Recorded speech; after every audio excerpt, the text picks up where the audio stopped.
Hello and welcome everybody to another session of the Senate. The Senatus Populusque has yet again come about, and well, I have to say, I'm currently recording this on the 14th of September. Just gonna point that out, it is the 14th of September right now. But anyway, let's get into what we're actually here to do, and it's not to critique the date. We are here to check out some suggestions put forth by the community. And first up, we have Pops and Military Rework, refined to by Yems. So let's have a look at this. So, prologue skip if you want to get to the juicy parts. Now, let's have a look. They say third time's a charm. My hope is this post will fall in kind. After discussing my previous post about roughly the same topic and filtering many insightful ideas, I sat down and came up with what I consider a rework which would greatly benefit the game by enhancing Imperator's pop system, which is, in my opinion, the best core mechanic of the game. I would agree with that. Directly uniting the pop system with the military system of the game. Two core elements? Military, I guess, would be considered core. I'd say pops and then characters and then military, but yeah, it doesn't matter. Adding great strategic depth to the game and keeping army management an interesting activity throughout the campaign. Adding more interesting parameters to province management and logistics. In addition, I will be presenting some complementary ideas that are either directly tied to the rework or simply things I deem worthy of being added to the game. Alright. How long is this one anyway? Oh, nice. Well, I'm still sick. If you remember last episode of the Senatus, I was pretty sick. Still sick. It's been a week now. It's great. So if I need to cough in the middle of this, I will attempt to cut this out in editing. Anyway, the Pops rework. To start with, I'd like to say what I'm proposing is Pop rework in the first place, or why even. To put it bluntly, it's because without it I could not find a way to tie the two systems together adequately without making the mechanics of the game too gamey. This is pretty vague so far, but it'll make sense as you read. The ideas are two. The first, which I favour, is more radical, while the second is more conservative. So, I guess this is first idea and second idea? Right. Firstly, turn one pop into 1000 pops. This allows for more elaborate and sub-unit counting that is simply not possible in the current system. For example, instead of 8 or 9 pops, there could be 853 or 927. All pops are converted in this manner, and their value now becomes 1,000 times lower than it used to be, to keep things simple and consistent. For example, 556 new pops have the value of 0.556 current pops. All modifiers and calculations are scaled to fit the new system. The pitfall is that it might make the game too heavy, hence idea number 2.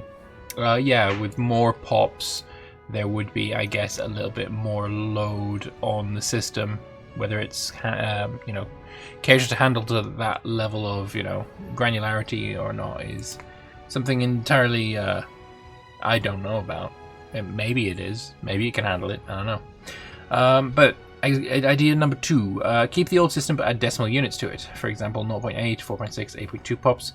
The reasons are the same as above. More precise and elaborate calculations that would more accurately stimulate the social situation in the game. Now the pitfall is that this system would feel wacky and probably just plain wrong, but would probably be not as heavy as idea number 1. Now the reasons why this rework would happen.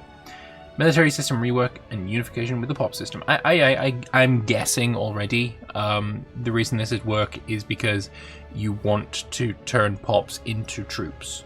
That's what I'm thinking immediately. You want to turn pops into troops. Alright. So, the military system rework and unification with the pop system. Numbers between 2, for example, 25 are placeholders and suggestions. And here's the actual meat of the post. As I mentioned in my previous post, I believe manpower in a game that contains actual representation of populations does it a great disservice and cuts its strategic potential at its knees. I also believe that uniting the two most influential systems in the game directly would do wonders to its narrative and strategic immersion. Therefore, my proposal is as follows. Armies are recruited directly from pops, therefore manpower is removed. That is pretty radical. I'm looking forward to seeing how you go about this. Instead of manpower, the pops themselves would fuel the army by converting into either temporary levies or elite professional standing forces. If levies are not dismissed after 36 months, then their morale and loyalty will start to suffer, and their province of origin will begin to accumulate unrest up to a cap. I will say immediately that province of origin is falling into a pitfall that Victoria 2 has, in that it's really quite awkward having every unit track where they come from. It's not great. It really isn't. Region could work, but province definitely. I'm kind of against that. I don't think having that is a good idea, because then it's like, especially with Victoria, they were also getting reinforcements from specifically and only that province. And so you'll be like, oh, I can build a unit here, but I shouldn't, because there's only enough men for one unit. There's not enough men for one unit and some reinforcements. So it was just an awkward system. It was really just quite awkward. So I would recommend caution on that particular thing. So navies are also manned by pops, with each ship requiring a different amount of pops, scaling with the size of the ship. From a quarter of that cohort to two cohorts. Two out of one is 2. And 3 out of 1 for the largest ship. A quarter of a cohort to a half and a third, maybe he's trying to say. I don't... What? Scaling from the size of the ship from a quarter of the cohort to two of the cohort, and 3 of a cohort for the largest ships. 3 cohorts for the largest. So the smallest takes a quarter, the largest takes 3. That seems fine. Putting this as a fraction, very, very awkward. Like, why? Why would you do this? Why would 3 out of 1 be necessary here? It's also, however, required that the ships be balanced so that octares and medical polyremes are actually worth it. I'll expand on this idea below. Aren't octares like the best ships? If you just spam those, you'll win. Pretty sure that was the case. It's one of them. It might not be octares. Unit types are tied to specific pops. There's room for lots of flavor here, and also based on tag, culture, laws, traditions, tech, events, and government types. Expand on the idea below.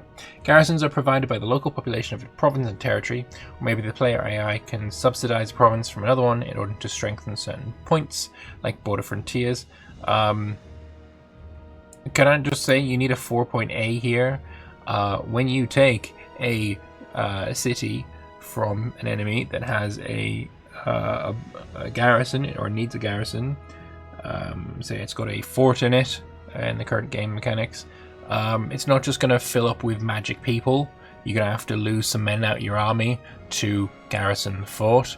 Just want to say that would be pretty cool. I want to see it. You need 4 as well, because I really don't like that it's just magic people. Not a fan of magic people. Each pop is converted into a unit or cohort, sailor and garrison troops at 0.25 the base ratio. The ratio can be impacted by a plethora of factors like, again, government type, laws, tech, etc. This represents a diversity between the distribution of recruitable men and women across the game's multiple tags. For example, tag A might have more men than women in its society to recruit 16 to 50, while tag B might have roughly equal women and men to recruit age 18 to 45, giving tag A the ability to recruit a lower ratio, by extension the ability to recruit more men. Thus 0.25 pops equals 1 unit. Okay, so alright, that's a bit interesting, having laws to change the age of recruitment. That's alright. I will say though, that even in the most equal of societies, your ratio of men to women in the army is overwhelmingly, to the point of ludicrousness, like in the man's favor. If you can consider being in the army something of favor, if not, then in the woman's favor for not having to go into the army. It's even in the most equal of societies where both are allowed to fight, you won't find many women fighting, and that's not a social construct either. It's just nature, I guess. Every territory can recruit as many pops as that ratio allows, since the remaining pops would either be women, younglings, or elderly. For example, the province of 1,000 pops would, at base value, only have 250 recruitable pops, in keeping in line with the 0.25 ratio. Yeah, this is why I say that a pop is around about 3,000 to 4,000 people, because you've got the elderly, you've got the women, you've got the children who are obviously not going to be fighting for the most part. Of course, you get the outliers. For all three of those categories, you have the outliers who will fight. But when you raise a migratory unit, when you raise a migratory 1 pop, it changes into 1,000 fighting people. I think that's unrealistic, and there's obviously more people coming with them as well. The majority of the children, the majority of the women, the majority of the elderly who won't fight will be a part of that 1 pop that aren't a part of that 1,000 fighting people. So I'd say it's around about 3,000 to 4,000 is where I generally stand. And if he's saying 1,000 pops, as he's changing 1 pop into 1,000 pops, be 250 recruitable people, then he's going with my 4,000 number, which is it's fair enough. It makes it easy when you put it into quarters instead of putting it into thirds, so I guess that makes sense. I think the 3,000 number is a little bit more realistic than the 4,000, but this does make it a lot easier to calculate, reduce the amount of maths you have to do in your head, so that's good. Any impact on the ratio increases the amount of pops that can be recruited proportionally. Hence, if the ratio gets reduced to 0.2, then the recruitable pops in every territory will be increased to 300 out of 1,000. I like that as well, actually. That's really cool that you can have laws that will change the recruitable population, which will change the amount of people amount of soldiers you can get out of a pop. I like that a lot. I think that's a really smart idea. Each pop type will be calculated separately, as it would not make sense for a territory of 50 freemen and 50 citizens to allow for 25 freemen to be recruited, and then not allow for any citizens because the cap has been reached. A UI which shows available pops for recruitment and allows the player to set limitations to recruitment and reinforcement, as well as macro their logistics, should be added for quality of life reasons in order for the system to not become overly micro-y and tedious. And reinforcement C below is what worries me, and that's what I was saying before about Victoria. That's worrying that he's got this already. Now on to the further complementary ideas and additional details. So, more ideas. Though the first 2 parts covered the essence of my suggestion, I believe the following ideas are connected to my proposed system and thus deserve to be mentioned alongside it. So, supply lines, wagons, and reserves. One of the aspects of ancient warfare is that there were of crucial importance, and only in a minor way represented in the game are supply routes, which provide the armies with the steam they needed in order to operate for prolonged periods of time. Alexander's excellent logistics are a great example. In my system, they would exist as follows. An army would need to be connected with friendly land that can provide it with food and reinforcements. Yeah, no, it makes sense to me. Reinforcements would be provided to the army from the province of recruitment by default. Disagree, don't like, do not like, no thank you. Can be reassigned to one or multiple different provinces, either willingly or if the supply route is interrupted at one point. At least that's an improvement over the Vicky system. It's not, you are reinforced from here, and that's it. That would suck. Being able to choose somewhere else or anywhere else, big good. It is the big good. A much better way. You can't do it with just having it come from the same place. It's just not feasible. Occupied land, in contrast, would also be able to provide food. The army would even prioritize food from enemy territory, but not reinforcements. The enemy province's capital would have to be occupied for the army to be able to supply from it. If not, then the nearest owned province would supply the army. However, the army would also have a way to function autonomously for a period of time by bringing supply wagons with them. Supply wagons would function much like they do currently, with some minor adjustments, but also include reserves. Each wagon would provide 2,000 reserves that would reinforce the army if its supply lines are cut off, or if the army is performing a naval landing of more than 2 sea miles away from owned territory, in which case the supply line is automatically cut off. Naval supply range could be increased with tech. Naval supply range is really large in the game right now. So, I don't know. Maybe he's wanting it to be massively reduced. We'll see in his naval rework. Reserves are drawn from the province in which the wagon is created, but can replenish its losses in any owned province. An alternative system would see supplies being automatically a part of the army, with a set number of food resources proportionate to the size of the army. For example, 10 to 15% reserves and 100 food per cohort, though I much prefer the more dynamic first system. Alright, fair enough.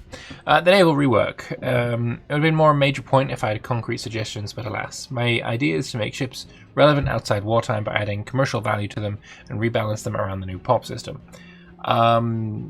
Did naval forces protect trade in ancient times? I don't know the answer to that. So I'm not saying that he's wrong. I'm not saying he's right. It's not something I've ever heard. So, could be. If you have any information, comment section below. Rebalance them around the new POP system. Naval damage sustained will now require 50% of it to be men. Example, a ship with 1,000 men on it, after sustaining 40% damage, would have to receive 200 men as reinforcement. 200 being 50% of the 40% damage. Okay. Alternatively, in more elaborate fashion, ships will display both the health of their hull as well as the amount of sailors on them. I like this. I like that a lot. Like regular cohorts with extra steps. I really like that for the reason that you could really do some interesting stuff with it. You could say that, for example, Roman ships do more damage to the crew as opposed to damage to the hull, because they have the corvus, the gangplank, I guess, that was on the front of the ship that would hook over and act as a bridge between, the Roman ship and the enemy ship. So they would be able to utilize their strength, which was the men on the ship, rather than, their arrows or their ram. That would be really cool. Greek ships, on the other hand, were much better at ramming. Or maybe it was Carthaginian ships. Someone was better at ramming. Carthage did the ramming thing, but I guess they kind of all did a little bit. So they would do more damage to hulls. Yeah, having it split is a really, really good idea, I think. Alternatively, and in more elaborate fashion, ships will display both the health of their hull as well as the amount of sailors on them. Yes, agreed. Alright, army loyalty and mutiny. The army's loyalty will no longer be taken for granted, leaving the commander as the sole determiner of its loyalty. Instead, it will be influenced by various factors and fluctuate between 0 and 100%, with a base of 50 to 60%. If a cohort's loyalty drops below 25%, they become disloyal, whereas loyalty above 80 to 85 deems the cohort loyal to their commander. Rulers benefit from significant loyalty boost while leading their armies. Loyal cohorts receive military boosts, while disloyal ones suffer penalties. Disloyal cohorts will seek to mutiny and will lower the overall loyalty of the army. If the overall loyalty of the army reaches lower than 25%, then a timer is set for a mutiny to take place, unless the army's loyalty can be brought back above the threshold. Decimation, perhaps? The mutiny will see the commander of the army removed, with a chance that they are killed by their soldiers, lower for rulers, and replaced with a new randomly generated character whose loyalty matches that of the army, and cannot be brought back up immediately to avoid bribe abuse. The army will act autonomously until it can be made loyal again. I would say a lot. Maybe it should automatically receive a massive amount of attrition to kind of emulate, desertion. Right, the army is mutinied, and a lot of people are like, you know what, fuck this, I'm going back home. There's your attrition. That could work. Pops into unit ideas. Though I lack any conclusive ideas to what pops should recruit which units, I have a few suggestions to make.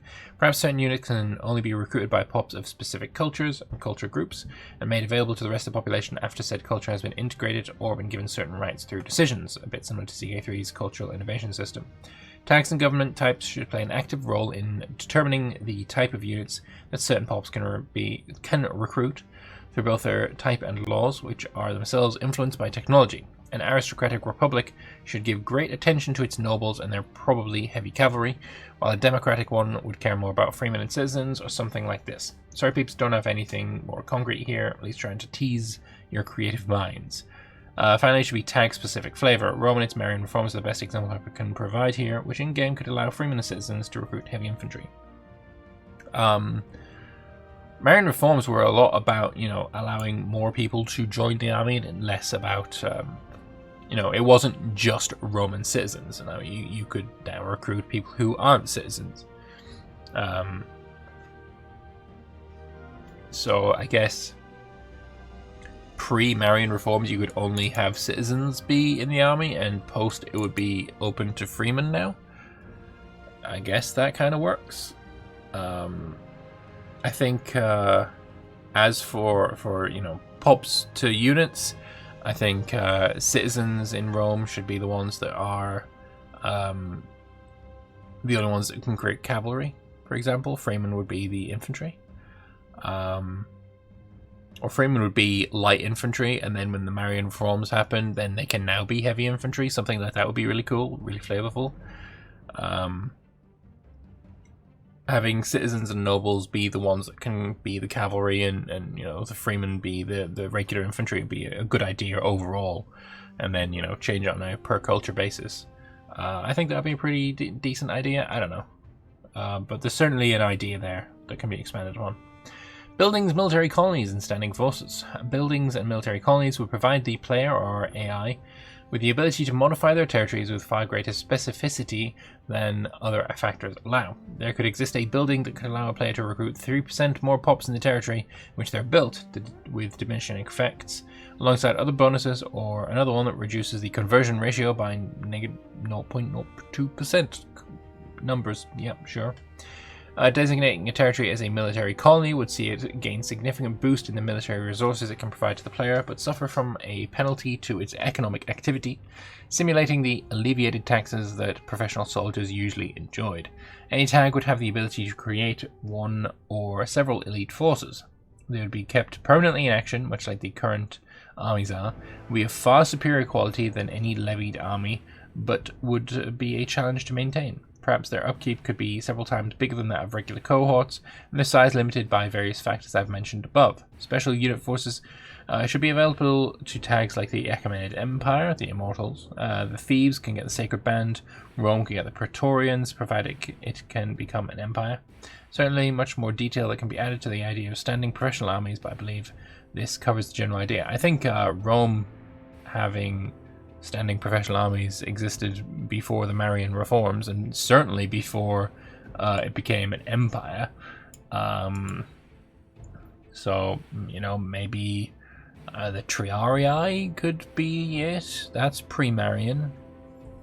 There were kind of like Triarii, the what were the other two?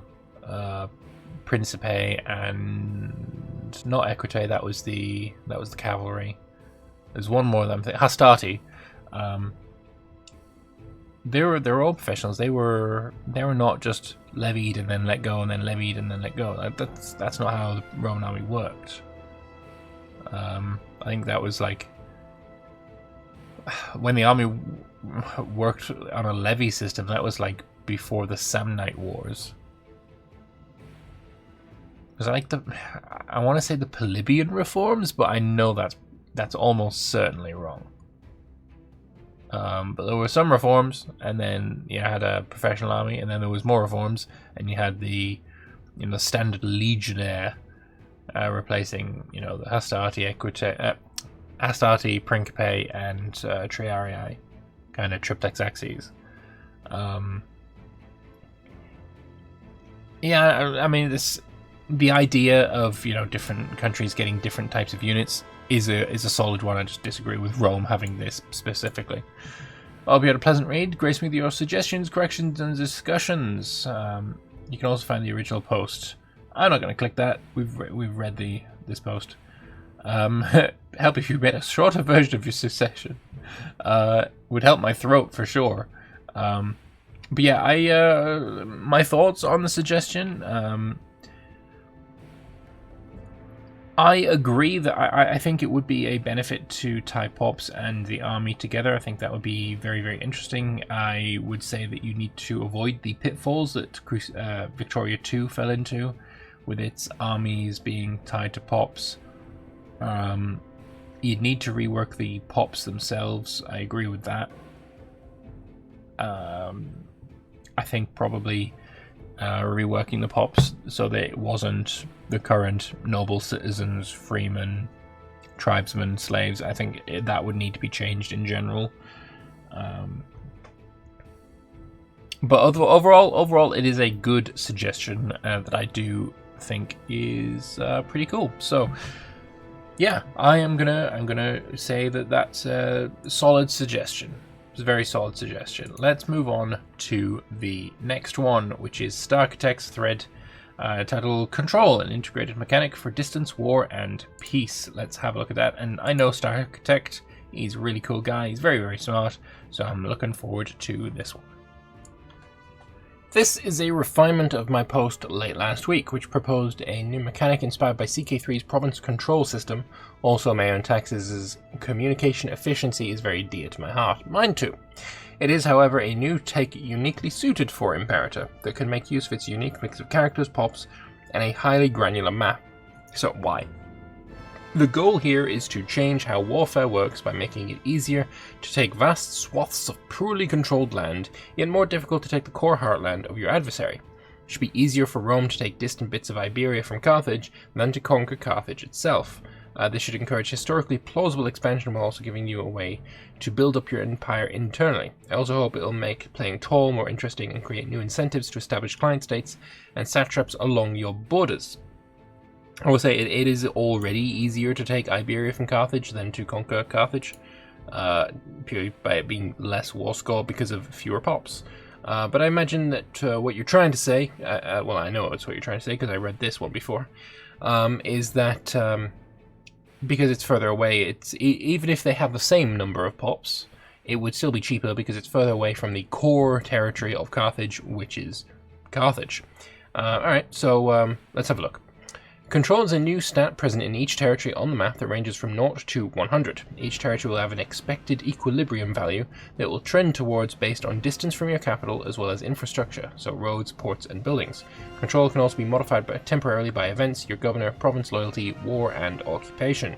So as Starchitect is a modder, he's actually been able to do some UI work of his own, and he's implemented a control mechanic, which I'm not sure where he's putting this, somewhere, but the amount of control in a territory it affects the war score cost of it. The amount of pop output you get from it, expected equilibrium is about this high, so it should be going down, maybe, unless it is already at 90.2. Karali, where is it? Are we got 90.2 anywhere? Can I see that? Maybe it's underneath some UI stuff that I can't see. But yeah, it's changing by nothing a month because it's above the equilibrium, but it's also the governor impact's going down. So maybe actually the governor impact is this here that's making it go. Maybe the actual number is the governor is giving it +6. So 96.2 from 90.2, make something like that make sense. But yeah, it's an interesting thing to think about. So at 0 control, negative 100% local war score cost, and negative 50% pop output, which is multiplicative. So if you've got some territory on the far reaches of fucking nowhere, miles away from your capital, which has been affected by warfare and occupation and stuff, then the amount of control you have over this area is going to go down and down and down, and as it goes down, it is also cheaper. Which I will say as well, war and occupation, if this gives it a ticking control negative, you know, being occupied negative however much per month, is quite interesting. Because then the longer you sit on somebody, the cheaper their land is. It's an interesting thing to think about. So at 50 control, there is no modifiers, and at 100 control, it's plus 100% local war score cost and a plus 50% pop output, which I assume would be for the capital. Dislike this immediately, because it just makes fucking mega caps a thing. And I know, the thing is, I fucking know that Starchitect is not a fan of mega caps, because we've spoken many times and he's made mods for me to try and eradicate the scourge that is the fucking mega cap.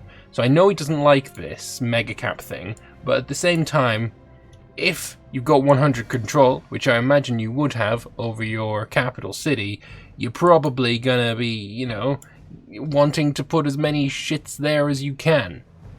To get the benefits of all of the different, you know, bonuses you can get, including 50% pop output. So, bleh. Not truly in favor of this, mate. No, okay, moving on. Note the pop output modifier is multiplicative and not additive like most modifiers, meaning that it applies after output modifiers like happiness. This means that output won't go completely to 0 if you have low control and unhappy pops, so it won't be negative 75% from happiness plus an additional negative 25% from control equals negative 100%. Instead, if you have a province that is producing 1 gold after happiness, a low control value of 25 would then multiply that to 0.75 gold. A province with low control will be easier to take in a war, however core provinces that will likely have high control will be harder. This should help create some more sensible borders and make it harder for players and AI to commit crimes against border gore with snaky land grabs designed to pick the prize provinces over more sensible ones. The increased output from high control is meant to replace the current output buffs you get from capital state and capital region in a more dynamic way. Alright, so at least it replaces the shit that really boosts the mega cap strat. That's good at least. A small high control tall play could be an effective strategy. Alternatively, client states will be able to have higher control than you will, giving players an incentive to establish them. Yeah, so client states on your borders, like in Armenia, between Rome and the Persians, and Armenia would be a really, really good thing to have as a client state, because you're not going to control this land, but if they're controlling it themselves, it's going to be a lot higher. So border princes seems like a really good idea in this system. So how does it work?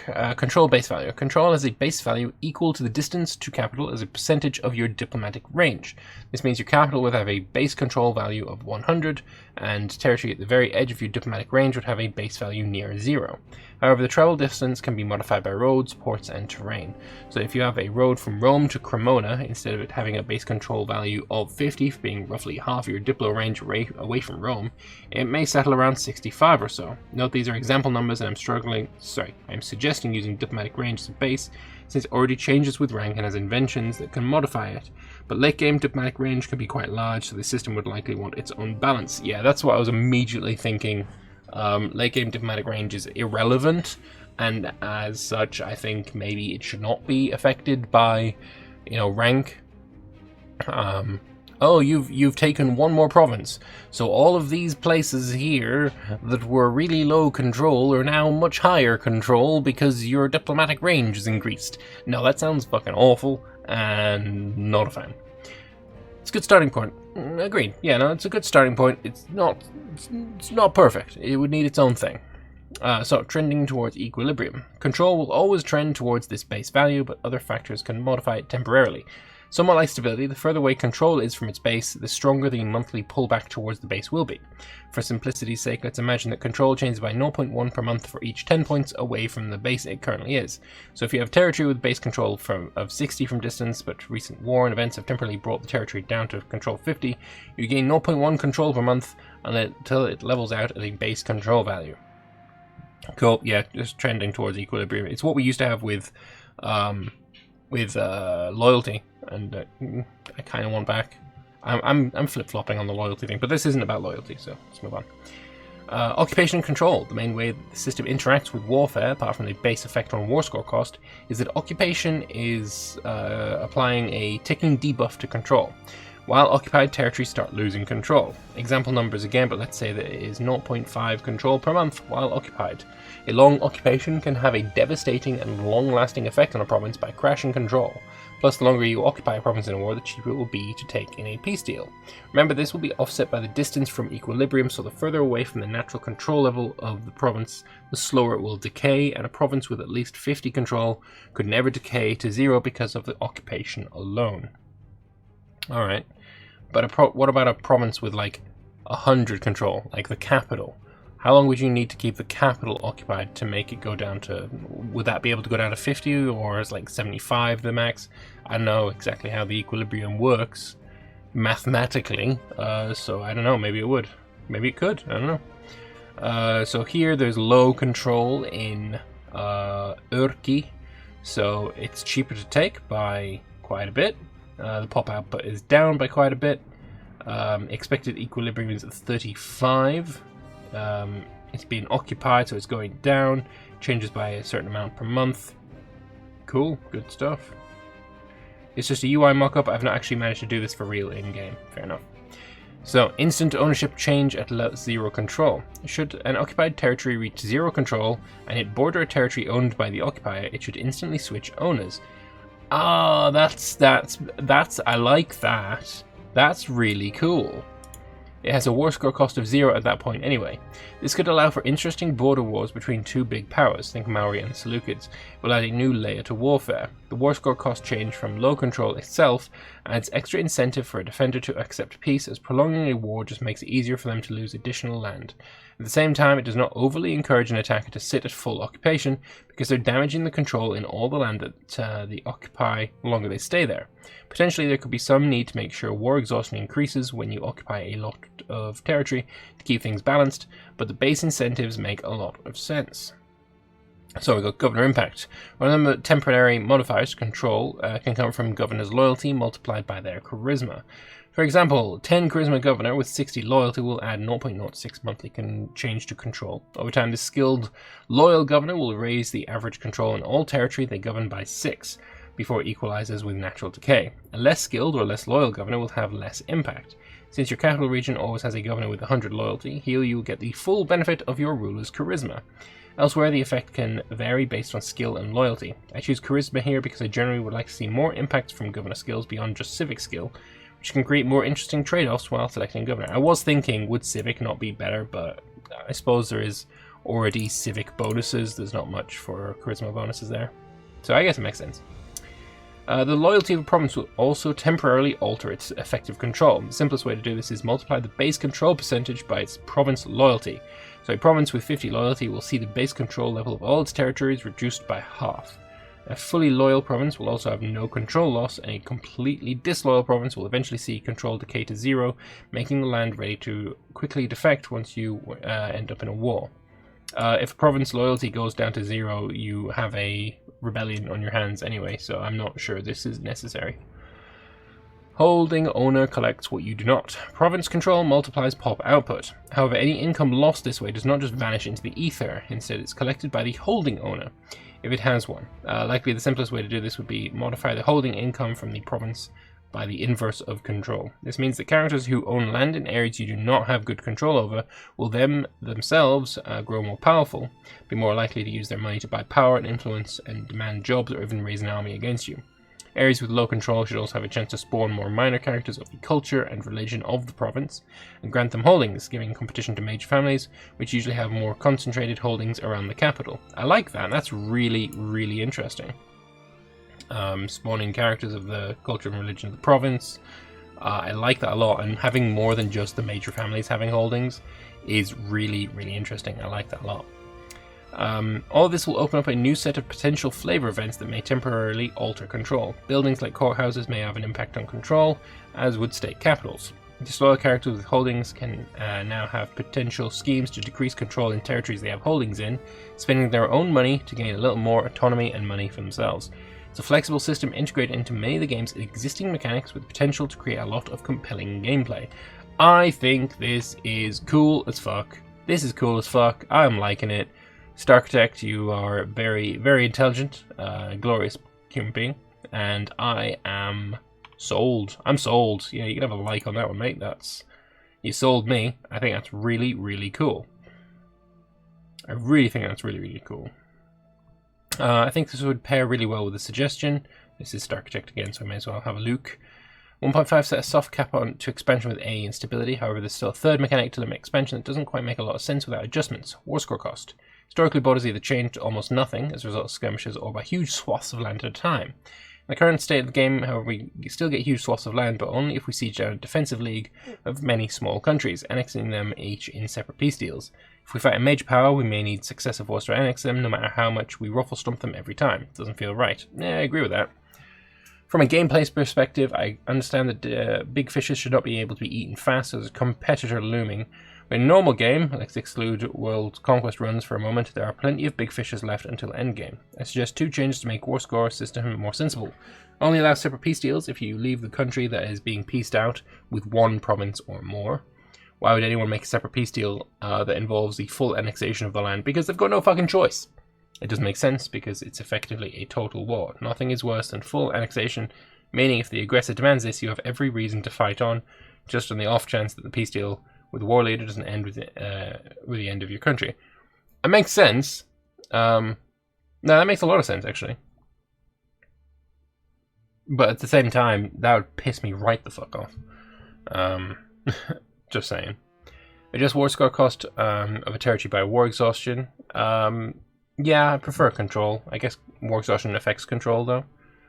But yeah, no. It's a really, really damn good suggestion, and I like it a hell of a lot. I love that he's put the effort in to make a mock-up of what he would like to see. I think that's certainly appreciated. It's easier to see, like, oh, this is exactly what he wants then. The UI is looking nice.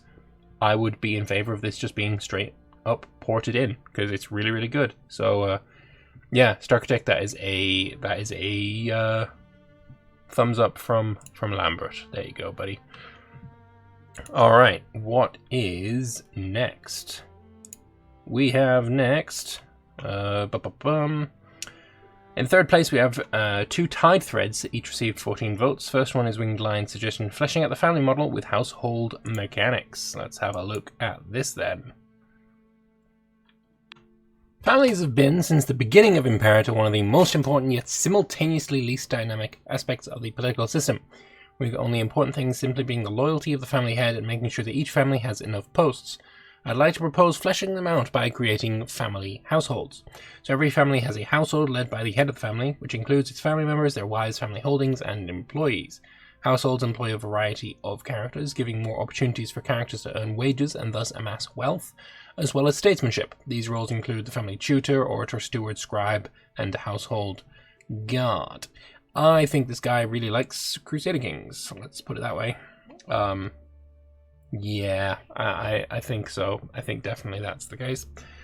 These jobs need not be held by members of the family. In the case of household guard, cannot be. Instead, great families can hire members of minor families to fill positions in their household, giving more nobi homine to the opportunity to rise in the ranks of the political system. Furthermore, I'd make it so that members of minor families, when they generate with 1 male and 1 female, in order to increase the number of potential wives, and then a member of a minor family can have children if married to a member of a great family. I believe that's already the case. They would have by default 1 living boy and girl at a time in order to keep the number of characters down, but also allow minor families to develop some sort of lineage. I like that idea, though. Lastly, in order for a member of a great family to adopt minor characters, rather than the free-for-all that has existed, it must be somebody who's both within your own household and married to a member of your family. I like that idea. However, because the player can still ask minor characters who are married to divorce their wife, so long as their wife is not a member of another great family. You know what? I like this idea so far. Yeah, it's good. Once a character enters public office, they leave their post in the household, although minor characters that have previously received employment will remember their previous benefactor, considering the head of the household a friend. They should allow for a fairly regular turnover of employed characters, giving wages and statesmanship to younger characters so they are ready to hold office as soon as possible, especially in a republic. And of course I should note that in monarchies this system would be superfluous. Most of this is already handled by the formal political offices, so it only exists for non-ruling families in monarchies. I would say that you'd need to change the friend system so that it's not mutual, because otherwise heads of families are going to have a very long list of friends. Overall, this will create a world that feels more lived in, giving characters a way to have a career before entering the political arena or afterwards, as well as help the power of families ebb and flow over the course of the game. Family's head that is able to constantly fill his staff with high-ranking officials should be a major political threat, but if the heir is an imbecile and unable to make good hires, then it should be able to come crashing down. I like it. I think that there's definitely space for, the minor families to be expanded upon. Give them a bit more life, I guess. So I like that. Initially I thought, oh, this is just CK3. You want to give CK3 jobs. But no, I think I was wrong in that assumption. I think, I was definitely wrong. I think this is a good idea. Minor families minor characters do need a bit more life to them, so this would be a good way of showing that. So, you know what? You can have a thumbs up from me. Alright, back to the final suggestion. Cultural Military Reform Tree by Crown Stellar. Let's have a look at what he has on offer. There have been some excellent suggestions in the last couple of weeks, especially the demand, market control, and war, a trade good overhaul suggestion. I'd like to add to this. A lot has been written about manpower, unit types, and tying pops to this. I've got my own ideas on that, but I'd like to first talk about something else. Alright, so military traditions. Right now, military traditions offer 3 linear paths to go down, with the only strategic choice really being which bonus you want to get first. I'd like to see the system replaced with a different system, and I'll start with the simplest option. Single tradition paths per culture group. Or per culture group. What I would propose in the simplest form is to give each culture group access to a single path to go down. Whenever you integrate a culture, you gain access to their traditions. This would make the choice for which culture to integrate more strategic. It goes beyond simply what makes my empire most stable to which culture do I want to integrate into my army to make it better. It also immediately comes with the downside that in the more cultures you have integrated, the more options you have, and the more diluted your tradition tree becomes. Okay, let's start with this. I think that's a really interesting idea, having each culture have its own tree, and if you want to use the bonuses that that culture has, then integrate one of the cultures. I will say though that it kind of makes it feel like, alright, so I need to take one Gallic culture, I need to take one Greek culture, I need to take one African culture, I need to take one this culture, I need to take one this culture, collecting one of each just to get the bonuses, which is it's a little weird.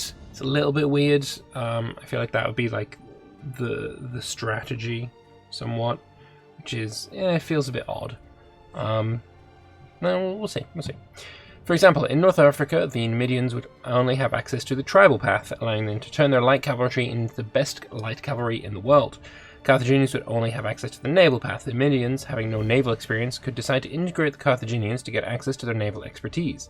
Or perhaps the Carthaginians would only have access to the military path, but start off with Phoenicians, who would get them access to the naval path integrated. Alright, that's an interesting way of thinking of it. I would say that the Carthaginians are Phoenician, in a way, so, I mean, it's Carthaginian culture. Not being able to do naval shit is a bit odd. Just saying, that's a bit weird. I mean, Carthaginian is a part of the it's Punic, isn't it? Punic is part of the Phoenician culture group. So, if you're doing with groups, then they already would have naval stuff, you know? It's a bit odd. It's a bit odd that you said the Carthaginians only have military when the Carthaginian military was like mercs upon mercs upon mercs, and it was their navy that was, these are Carthaginians, right? I think you've got that definitely wrong there, but, you know, it's irrelevant. It's irrelevant. That's a history thing, not a mechanic thing. It would offer a new layer to integrating cultures. Which traditions are available could be determined by individual cultures. Cool, but a lot of work. By culture groups, less cool, but less work. Or by a mix. Rome and Samnites have different traditions, but all Numidians have the same ones. I think a mix would probably be the most realistic as well. And we've also got some tradition trees. An alternative to the tradition path per culture would be to offer tradition trees. These trees could have mutually exclusive choices, or certain choices opening up more and different options than other parts. This would be fairly cool, but a lot of work, and perhaps the amount of information to create these is not even possible. Which options are available could be dependent on certain factors. For example, better cavalry requires access to horses, or certain reform requires certain cultures to be integrated. I made a quick mock-up of a partial Roman tree. Don't take it too seriously, it was quickly done, and I'm not that knowledgeable about the subject. So, Phalanx goes to manipulate the system, Polybian reforms, Marian reforms, get the Gladius, the Pilum. I mean, it's interesting, certainly. The Sarissa doesn't really seem like something. I mean, if it's a choice, you go down here or you go down here, sure, but Roman legions with Sarissa pikes is a little bit fucking weird, not gonna lie. Getting the Gladius before the Pila is a bit weird as well. The Romans start off with their Etruscan phalanx. It gives their spearmen, I would add that unit type, a strong front with little morale loss, but weaker flanks make it weak on uneven terrain, hills, mountains, swamps, and forests. I know the Romans had by now switched to the Camillian system, but this would give the player a few more options. Just give Rome a lot of starting military tradition so they could quickly reform. Rome can choose to go down the Hellenic path with Sarissa. Okay, so he is doing paths, not, you know, you can take everything. That's fine. That's fine. That's better. Let's give the Macedonian phalanx, which basically amplifies the pros and cons of the phalanx. Extremely strong front, very weak flank, very weak on uneven terrain. Or they can go down the manipulate. That one. It makes their spearmen more all-round and allows them to incorporate more swordsmen into their ranks, the Gladius and the Pilum.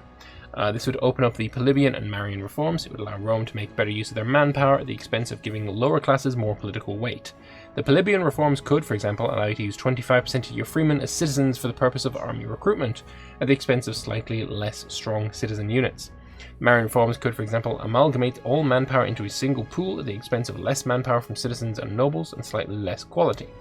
I'm sure people can come up with a better tree than what I've come up with, but I hope you get the gist. This would hopefully result in somewhat more strategic thinking concerning army traditions and composition. It would hopefully also result in somewhat more unique playthrough with different trees and different cultures. I do think that especially the unique playthroughs, that certainly would help at the start, but I think then people would get their preferred, their favorites, and they would always go down. Applying traditions to singular culture groups. So far I've assumed that all traditions would be applied on the national level. It could perhaps be more interesting to apply them at the unit level. This would require that units be recruited at the cultural level. One would not recruit light cavalry, but Numidian light cavalry. I would love that so much. Bonuses from the Numidian tree would only apply to Numidian cultured units. I would love that so fucking much you wouldn't even believe. So much. And then reforms at cultural level, rather than having all reforms be national level, that the reform tree be completed at the cultural level. Taking a page from CK3, it would be the cultural leader who gets to choose the reforms, which applies to all countries having access to that tree or all units of that culture. Disagree. Don't want. No, thank you. This part do not like. If you're the vassal leader, that cultural leader you get to choose instead. For example, Massilia is the strongest Numidian state, therefore they get to choose the next reform. This reform is applied to all countries having access to the Numidian tree or to all Numidian cultured units. I don't agree, don't like. Carthage is the vassal leader of Massilia, so it's not Massilia who gets to choose but Carthage. Unless Massilia is a human player and Carthage AI, then the human player would choose. Culture leader would be whoever has the most integrated noble pops of that culture, so one country could be culture leader of multiple cultures. Yeah, no, I don't like this, but I do love this. That's really nice. It's somewhat similar to an idea I've had before, where your humans are just humans. People are people, right? A human from Syria is no stronger or weaker on average than a human from Italy. And it's their cultural upbringing and how they're raised that really determine how good of a fighter they are. They don't just inherently get a plus 5% to discipline purely because of where they're born. That's fucking ludicrous. So if people are people, then I'm thinking that the way that you would differentiate between different units and cultures is the equipment that they have and the training that they gain. That would all come down to your trees and your choices as the player or as the AI. I kind of need to flesh the idea out, but it is actually a part of like my first ever suggestion. If you want to go and look at my Dev Diary playlist and scroll all the way to the top, the first ever video I did, check that out for really like my thoughts on that. It does need fleshing out more before I do a proper "this would be my suggestion" video on it, but I do think that that would be a really nice way to go about it as well. But it's somewhat similar to this. I like this a lot. I would like this a lot. But yeah, it's an interesting thing. You got a thumbs up from me as well, Groundstella. So there we go. Back to the Senatus Populusque. These are the three most voted ones. Sorry, the four most voted ones. It was a very interesting week of suggestions, and yeah, I actually think that I prefer Starchitects. I think this is the best suggestion in this list. But I mean, they're all good. They all deserve thumbs up, and yeah, interesting stuff. I'd like to hear your thoughts on it though, so please do leave your thoughts in the comment section below. If you would like to support the channel, I have a Patreon page, link is in the description. But yeah, thank you all very much for watching, and I am going to see you guys next time. Bye bye.